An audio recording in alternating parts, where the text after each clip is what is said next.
नमस्कार, तपाईँ अहिले हेर्दै हुनुहुन्छ माइलस्टोन अनलाइन खबर। 24 घण्टा ताजा खबरको लागि हाम्रो च्यानललाई सब्स्क्राइब गर्नुहोला र साथमा रहेको बेल आइकनमा क्लिक गर्न नभुल्नुहोला। अब सुरु गरौँ आजका मुख्य खबरका शीर्षकहरूबाट। बागमतीका पूर्व मुख्यमन्त्री पौडेलले चुनाव नलड्ने भने नाति पुस्ता नै देश हाँक्न तयार छन्। माओवादी केन्द्रसँग संघीयताको मुद्दा मिलेकाले चुनावी तालमेल भयो बाबुराम। बदलियो पिताको भूमिका, पहिले कमान्डर अहिले साथी। पत्रकार सम्मेलनमा प्रदीप खड्काको आक्रोश, चोकमा प्रोजेक्टर राखेर फिल्म चलाउँछौँ। मेयर बालेनले अराजक गतिविधिलाई बढावा दिइरहेको काङ्ग्रेस नेता विश्वकर्माको टिप्पणी, लोकतान्त्रिक मूल्य मान्यताका लागि योगदान गर्नेहरूको सम्मान हुनुपर्छ प्रधानमन्त्री देउबा। दलीय दबावले अतिक्रमण हटाउन सकिन बालेनजीलाई मेरो समर्थन पूर्व मन्त्री झाँक्री। सन् 2021 सम्ममा लाखौं मानिस खतरनाक गर्मीको चपेटामा पर्छन्। अहिलेसम्मकै ठुलो परिणाममा खाद्यान्न जफत, 14 लाखको खाद्यान्न नष्ट। नाइजेरियामा कम्तीमा 57 जना अतिवादी मारिए। अब सुन्नुहोस् पुरा समाचार। बागमती प्रदेशका पूर्व मुख्यमन्त्री डोरमणि पौडेलले आगामी निर्वाचनमा कुनै पनि क्षेत्रबाट उम्मेद्वार नबन्ने बताएका छन्। शुक्रबार दिउँसो फेसबुकमा स्ट्याटस लेख्दै उनले यो पटक जनचाहना अनुसार नयाँ पुस्तालाई समर्थन र सहयोग गर्ने बताएका हुन्। उनले अहिले दोस्रो पुस्ता मात्रै नभएर नाति पुस्ता समेत देशको नेतृत्व हाँक्न तयार र सक्षम भएर बसेका छन् भन्दै पार्टीलाई विजयी गराउने उम्मेदवारी रहेको उल्लेख गरेका छन्। राजनीति लहर रहर र दबाव मात्रैले पटक्कै चल्दैन। आवश्यकताको वस्तुपरक मूल्याङ्कनले निर्धारण गरेका कडीहरूका आधारमा उम्मेदवार चयन गर्न चुकियो भने परिणाम अनपेक्षित हुन सक्छ भन्ने कुराको हेक्का मेरो 50औं वर्षको राजनीतिक अनुभवले बताउँछ। उनले लेखेका छन्, अहिलेको समाजले विगतमा परीक्षण भइसकेका जनप्रतिनिधिको सट्टामा नयाँ अनुहार खोजेको यथार्थलाई हामीले अनदेखा वा नजरअन्दाज गर्न मिल्दैन। त्यसैले आगामी निर्वाचनमा मेरो उम्मेदवारी हुनुपर्छ भन्ने तमाम मेरो शुभचिन्तक, नागरिक समाज, युवा, विद्यार्थी तथा पत्रकारहरूप्रति हार्दिक कृतज्ञता व्यक्त गर्दै आगामी निर्वाचनमा मेरो कुनै पनि क्षेत्रबाट उम्मेदवारी नरहने जानकारी गराउँदछु। पूर्व प्रधानमन्त्री एवं नेपाल समाजवादी पार्टीका अध्यक्ष डा बाबुराम भट्टराईले प्रत्यक्ष निर्वाचित राष्ट्रपति र पहिचान अधिकार सहितको संघीयताको मुद्दा मिलेका कारण नेकपा माओवादी केन्द्रसँग चुनावी तालमेल गरेको बताएका छन्। शुक्रबार पार्टीको काठमाडौँ जिल्ला प्रथम भेलालाई सम्बोधन गर्दै माओवादी केन्द्रसँग तालमेल गरेका कारण खुलाएका हुन्। उनले आफूहरू प्रत्यक्ष निर्वाचित कार्यकारी राष्ट्रपति र पहिचान र अधिकार सहितको संघीयताको पक्षमा रहेको र माओवादी केन्द्र पनि सोही पक्षमा रहेकाले आगामी सङ्घ र प्रदेशको निर्वाचनमा चुनावी तालमेल गरिएको बताए। पिता जो सम्बोधनमा हिजो जुन भाव प्रकट हुन्थ्यो आज त्यो छैन। पिता भन्ना साथ बालबच्चाको मनमा डर र श्रद्धा एकसाथ पैदा हुन्थ्यो। पिता घरका मूल हुन्, उनका आदेशलाई सिरोपर गर्नुपर्छ, यस्तै मनोविज्ञानमा हुर्कन्थे बालबच्चाहरू। त्यसैले पितालाई परिवारका संरक्षक भनी बुझ्थे। उनका सामुन्ने बालबच्चाहरू आज्ञाकारी हुन्थे।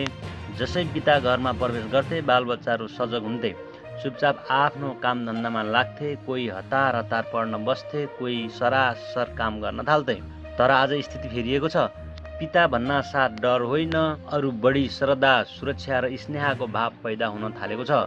जसै पिता घरमा प्रवेश गर्छन् बालबच्चामा डर गायब हुन्छ। उनीहरू उमङ्गित हुन्छन्। पिताको बुई चढेर रमाइलो गर्न थाल्छन्। पिताको काँधमा बसेर खेल्न थाल्छन्। किनभने अब पिता बालबच्चाका लागि साथीको भूमिकामा रूपान्तरण भएका छन्। यो बदलिदो पारिवारिक सम्बन्धको चित्रले के देखाउँछ भने अब प्रतिशतताको अवशेष क्रमशः हट्दैछ। घरमा पिताको हैकमभन्दा पनि हार्दिकता पोखिन थालेका छन्। आमासँगै सराबरी खाना पकाउन, भाँडा बर्तन माझ्न, कुचो लगाउन थालेका छन्। अनि बालबच्चासँग बच्चा चाहिँ बनेर खेल्न, बात मार्न र रमाइलो गर्न थालेका छन्। त्यसो त सदियौंदेखि पिताले आफ्ना परिवार बालबच्चाकै खातिर आफूलाई समर्पित गरे। उनीहरूले आफ्नो वर्तमान बालबच्चाको भविष्यका खातिर सुम्पिए। पिता त उही हुन्, तर आज उनको भूमिका बदलिएको छ। अभिनेता प्रदीप खड्काले फिल्म प्रकाशलाई हलहरूमा प्रदर्शनको लागि स्थान नदिएको भन्दै आक्रोश व्यक्त गरेका छन्। बिहिबार काठमाडौँमा पत्रकार सम्मेलन गर्दै अभिनेता प्रदीपले नेपाली कथावस्तु बोकेको बौद्धिक चलचित्रलाई हलहरूले प्रदर्शनको लागि स्थान नदिएको बताएका हुन्। अभिनेता खड्काले प्रदर्शनको माग आइरहेको अवस्थामा समेत आफूलाई निशाना बनाएर हलहरूले स्थान नदिएको गुनासो गरे। अभिनेताले प्रकाशलाई 3 बजेपछिको सोहरू पनि नदिएको र बिहानको सोहरू पनि नदिएको बताए। उनले ठुलो हलहरूले नै नेपाली फिल्मलाई व्यवस्था गरेको भन्दै अब फिल्म चोकचोकमा प्रोजेक्टर लगाएर देखाउनु पर्ने भएको बताए। उनले प्रकाश फिल्म पैसा कमाउनका लागि नभई कर्णालीको कथा देखाउने मूल उद्देश्य रहेको बताए। उनले सो नपाए चोकचोकमा प्रोजेक्टर लगाएर फिल्म चलाउने बताए। उनले भने सिधा भन्दा ओपन कम्पिटिसन हो, बाहिरको फिल्म पनि आएका छन्, हामी पनि जान्छौँ, सामान्य कुरा हो, तर बायसनेस भयो कि भएन भन्ने कुरो मात्रै हो मेरो।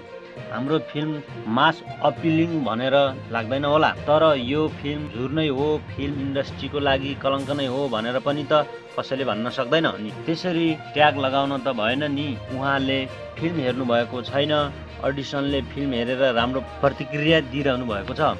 उनले फेरि भने हामी हिजोबाट बोल्न थालेपछि सिनारियो चेन्ज भएको छ। हामीले फिल्म प्रदर्शनी गर्दा परिस्थिति अर्कै थियो। 3 बजेपछि प्रकाशको सो नै छैन। सबैभन्दा ठुलो हलहरूले सो दिएका रहेनछन्। फिल्म बनाएका छौँ, हल नपाएपछि अब हल त बनाउन सकिँदैन, चोकचोकमा प्रोजेक्टर लगाएर फिल्म देखाउनु पर्ने भएको छ। हामीलाई पैसा कमाउने होइन, कर्णालीको कथा देखाउनु थियो। यदि सो पाइएन भने चोकचोकमा प्रोजेक्टर लगाएर फिल्म चलाउने हो। कतै न कतै नियतमा खोट छ। त्यस्तै अभिनेता खड्काले सिनेघर सञ्चालकहरूको नियतमा खोट रहेको दाबी गरे। सत्तारूढ नेपाली काङ्ग्रेसका नेता एवं पूर्व मन्त्री मिनबहादुर विश्वकर्माले काठमाडौँ महानगरपालिकाका मेयर बालेन्द्र शाहले अराजक गतिविधिलाई बढावा दिइरहेको टिप्पणी गरेका छन्। काम नपाएका मेयर शाहले अनधिकृत रूपमा बनाइएका भौतिक संरचनाहरू डोजर लगाएर भत्काउने काम गरिरहँदा काङ्ग्रेस नेता विश्वकर्माको यस्तो प्रतिक्रिया बाहिर आएको हो। शुक्रबार काठमाडौँमा आयोजित एक कार्यक्रममा बोल्दै उनले कानुनी दायरामा ल्याएर कारबाही गर्ने अधिकार हुँदाहुँदै मेयर शाहले ती भौतिक संरचनाहरू हटाउँदा अराजकता सिर्जना गरेको भन्दै आपत्ति समेत जनाए। गृहमन्त्रीलाई बन्दुक चलाउने अधिकार भयो भन्दैमा बन्दुक चलाउन नमिल्ने तर्क गर्दै नेता विश्वकर्माले स्थानीय तहको बजार व्यवस्थापन गर्ने नाममा मेयरले अराजक गतिविधि गर्न नहुने बताए। प्रधानमन्त्री शेरबहादुर देउवाले पञ्चायतकालको कठिन अवस्थामा लोकतान्त्रिक मूल्य मान्यताका लागि योगदान गर्ने भूमिकाको सम्मान गरिने बताएका छन्। प्रजातान्त्रिक विचार समाजले प्रधानमन्त्री निवास बालुवाटारमा आयोजना गरेको लोकतान्त्रिक योद्धा सम्मान कार्यक्रमलाई सम्बोधन गर्दै उनले पञ्चायतकालमा प्रजातन्त्र पुनर्स्थापनाका लागि पत्रकारिताका माध्यमबाट होमनाथ दाहाल र राजनीतिक परिवर्तनका लागि जनजागरणका माध्यमबाट कमल चित्रकारले गरेको योगदान अविस्मरणीय रहेको बताए। राष्ट्रपुकार साप्ताहिकले पञ्चायतकालमा लोकतान्त्रिक गतिविधि लोकतन्त्रवादी माथि भएको अन्याय बाहिर ल्याएर प्रजातन्त्र पुनर्स्थापनाका लागि सहयोग गरेको थियो। त्यो पत्रिकाको प्रकाशन र सम्पादनको काम दाहालले गर्नुभएको थियो। उहाँले त्यसबेला नडराइकन चलाएको कलमले प्रजातन्त्र पुनर्स्थापनाका लागि भूमिका खेलेको छ। काठमाडौँ नगरपालिकाका तत्कालीन प्रमुख चित्रकारले हामी जस्ता युवालाई राजनीतिक संस्कार सिकाउनु भएको थियो। समाजमा लोकतान्त्रिक मूल्य मान्यताका बारेमा जागरण फैलाउनु भएको थियो। नेपाली काङ्ग्रेसका सभापति समेत रहनुभएका प्रधानमन्त्री देउवाले भने आगामी प्रतिनिधि सभा र प्रदेश सभा निर्वाचनले लोकतान्त्रिक मूल्य मान्यताको संस्थागत विकासमा योगदान गर्ने विश्वास पनि उनले व्यक्त गरे। जनता लोकतन्त्र रक्षाका लागि जुट्ने प्रधानमन्त्री देउवाको विश्वास छ। सम्मानित व्यक्तित्व दाहालले नेपालको लोकतन्त्र तलाउ र कुवाको बीचमा रहेको चर्चा गर्दै आगामी निर्वाचनबाट लोकतन्त्रको उद्धारका लागि देउवा नेतृत्वको सरकारले महत्त्वपूर्ण योगदान गर्ने विश्वास व्यक्त गरे। समाज लोकतान्त्रिक मूल्य मान्यताकै रक्षाका लागि खडा भएकाले यसको दायित्व वर्तमान परिस्थितिमा अझ बढेको उनले सुनाए। नेकपा एकीकृत समाजवादीकी सचिव तथा पूर्व शहरी विकास मन्त्री रामकुमारी झाँक्रीले दलीय दबावले उपत्यका अतिक्रमण हटाउन नसकेको बताएकी छिन्। शुक्रबार सामाजिक सञ्जालमा काठमाडौँ महानगरपालिकाका मेयर बालेन्द्र शाहलाई समर्थन गर्दै दलीय दबावका कारण रोकिनु परेको बताएकी छिन्। झाँक्रीले बागमती करिडोरका 41वटा अतिक्रमित संरचना हटाइसके पनि पछि चुनाव आएको छ भनेर रोकिएको बताइन्। उनले भनेकी छन्, मैले बागमती करिडोरका 41वटा अतिक्रमित संरचना हटाइसकेको थिएँ। निर्वाचन आएको छ, यसो नगरौँ भन्ने दबाब आयो र स्थगत गर्न पर्यो। स्थानीय चुनावपछि 2079 जेठ 2 गतेबाट फेरि हटाउन सुरु भएको थियो। मेरो कार्यकाल लामो रहेन। मेयर बालेनजी र मैले केही योजना बनाएका थियौँ। उनले इमान्दार प्रयासहरू सफल हुने उल्लेख गर्दै आफूलाई जस्तो बालेनलाई दलीय दबाब नहुने बताएकी छन्। उनले अगाडि भनेकी छन्, मलाई जस्तो दलीय दबाब मेयर बालेनजीलाई हुँदैन। पछिल्लो समय नक्सा पास नगरी बनाइएका संरचना हटाउने अभियानलाई काठमाडौँ महानगरले तीव्र बनाएको छ। महानगरको रूप फेर्न मेयर बालेन्द्र शाह आफै मैदानमा उत्रिएको भन्दै सर्वसाधारणले प्रशंसा गरेका छन्। त्यस्ता संरचना हटाउन 35 दिने सूचना दिँदा छलफलका लागि सम्पर्कमा नआएपछि कारबाहीमा उत्रिएका महानगरको दाबी छ। मानव जातिले जलवायु परिवर्तनको लक्ष्य हासिल गर्न सफल भए पनि सन् 2100 सम्ममा उष्णकटिबन्धीय क्षेत्रका लाखौं मानिस आधा वर्षसम्म खतरनाक गर्मीको चपेटामा पर्न सक्ने अनुसन्धानकर्ताहरूले बिहिबार चेतावनी दिएका छन्। सम्भवतः विश्वले ती लक्ष्यहरू गुमाउनेछ र यस शताब्दीको अन्त्यसम्ममा उष्णकटिबन्धीय क्षेत्रका मानिसहरूलाई प्रत्येक सामान्य वर्षको अधिकांश दिन हानिकारक तापक्रमको अधीनमा राखिनेछ। अध्ययन रिपोर्टमा भनिएको छ, यदि उत्सर्जन नियन्त्रण गरिएन भने यी क्षेत्रमा ठूलो संख्यामा मानिसहरूले अत्याधिक गर्मीको सम्भावित भयानक अवधिको सामना गर्न सक्छन्। हार्वर्ड युनिभर्सिटीका प्रमुख लेखक लुकास भागार्स जेपेटेलोले भने, यदि हामीले एकसाथ काम गर्न सकेनौँ भने अर्बौं मानिस वास्तवमै यी अत्यन्तै खतरनाक तापक्रमको चपेटामा पर्नेछन्, जुन हामीले आधारभूत रूपमा देखेका छैनौँ। जलवायु परिवर्तनका कारण अत्याधिक गर्मी हुने गरेको र यसले मानव स्वास्थ्य, वन्यजन्तु र बालीनालीको उत्पादनलाई खतरामा पारिरहेको छ।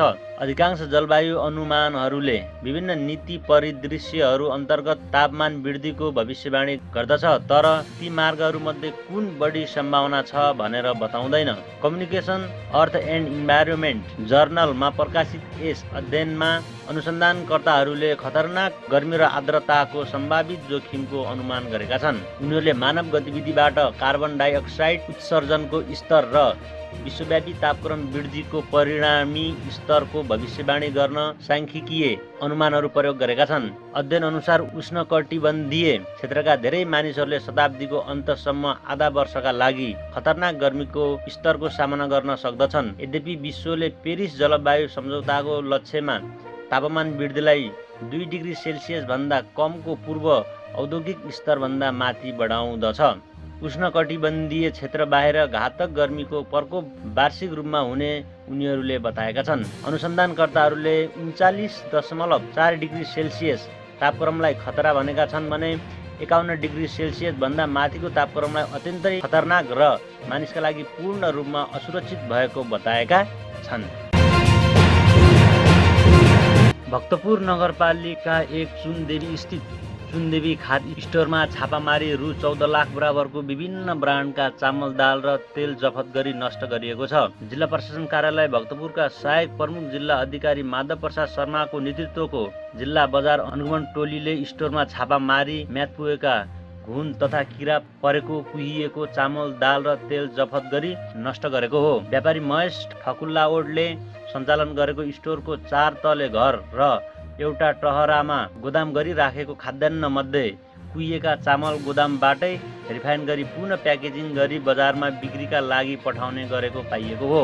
सहायक परिजीय शर्माले भने, उपभोक्ताले दिएको उजुरीका आधारमा हामीले तत्कालै अनुगमन गरेका हौँ, तर यहाँ त अचम्मै देखियो। बिग्रेका चामल रिफाइन गरी विभिन्न ब्रान्डका नयाँ बोरामा पुनः प्याकिङ गरी बिक्री गरिँदो रहेछ। व्यापारीले गोदामघरमै मेसिन राखी बोरामा कुहिएका घुन र किरा परेका चामललाई मेसिनमा राखेर किरा घुन छुट्याई चामललाई पुनः सेतो बनाई विभिन्न नामका बोरामा प्याकिङ गरेर त्यही सिलाएर पुनः बिक्री गर्ने गरेको पाइएको उनले जानकारी दिए। टोलीले गोदामघरबाट 6 घण्टा लगाएर 119 क्विन्टल चामल, 9 क्विन्टल 45 किलो दाल र 636 लिटर तेल जफत गरी भक्तपुर नगरपालिकाद्वारा जगातीमा सञ्चालित प्राङ्गारिक मल उत्पादन केन्द्रमा लगेर नष्ट गरेको सहायक परिजीय शर्माले जानकारी दिए। उनले भने अब फेरि बजारमा कुनै पनि खाद स्टोरमा यस्तो लापरवाहीको प्रकाष्ठ देख्न नपरोस्। प्रत्येक व्यवसायी र यसका छाता सङ्गठन उपभोक्ताको अधिकारप्रति जिम्मेवार बन्दै नियम पालना गर्नु पर्यो। एउटा पक्ष व्यक्ति र निकायले मात्र यो व्यथितिलाई रोक्न सक्दैन। त्यसैले सबै व्यवसायी, उपभोक्ता, जिम्मेवार निकाय, नियामक निकाय बीच सक्रिय समन्वय हुनु पर्यो अनि मात्रै रोक्न सक्छौँ। उनले म्याद गुज्रेको सामान पुनः बिक्रीका लागि लगेको खाद सामान फेरबदल गरेको कसुरमा कारबाही प्रक्रिया अगाडि बढाएको र नियमानुसार रु 3 लाख जरिवाना गरिएको जानकारी दिए। अनुगमनमा जिल्ला घरेलु तथा साना उद्योग कार्यालय भक्तपुरका प्रमुख उमेश कुमार दाहालले यो अहिलेसम्मकै ठुलो परिमाणमा खाद्यान्न सामग्री नष्ट गर्नु परेको उल्लेख गरे। उनले यसैलाई आधार मानेर अरू व्यापारीलाई पनि यस्ता गल्ती नगर्न सचेत गरे। नाइजेरियामा आतंकवाद विरुद्धको कारबाहीमा कम्तीमा 57 जना अतिवादी हतियारधारी मारिएका छन्। नाइजेरियाको उत्तर पूर्वी क्षेत्रमा गत सातादेखि जारी कारबाहीमा करिब 57 जना हतियारधारी मारिएका हुन्। नाइजेरियाका 2 उत्तर पूर्वी प्रान्त बोर्नो र योबेमा कारबाही चलेको छ। सोही क्रममा अतिवादी हतियारधारीले नाइजेरियाली सेनामाथि आक्रमण गर्दा केही नाइजेरियाली सेना समेत मरेको अन्तर्राष्ट्रिय सञ्चार माध्यमले जनाएका छन्। हस्त महानुभावहरू, हामी अहिले समाचारको अन्त्यमा आएका छौँ। हाम्रो यो मेहनतको लागि हाम्रो च्यानल माइलस्टोन अनलाइन खबरलाई लाइक, सेयर, कमेन्ट र सब्सक्राइब गरिदिनुहोला र 24 घण्टा ताजा खबरको लागि साथमा रहेको बेल आइकनमा क्लिक गर्न पनि नभुल्नुहोला। नमस्कार।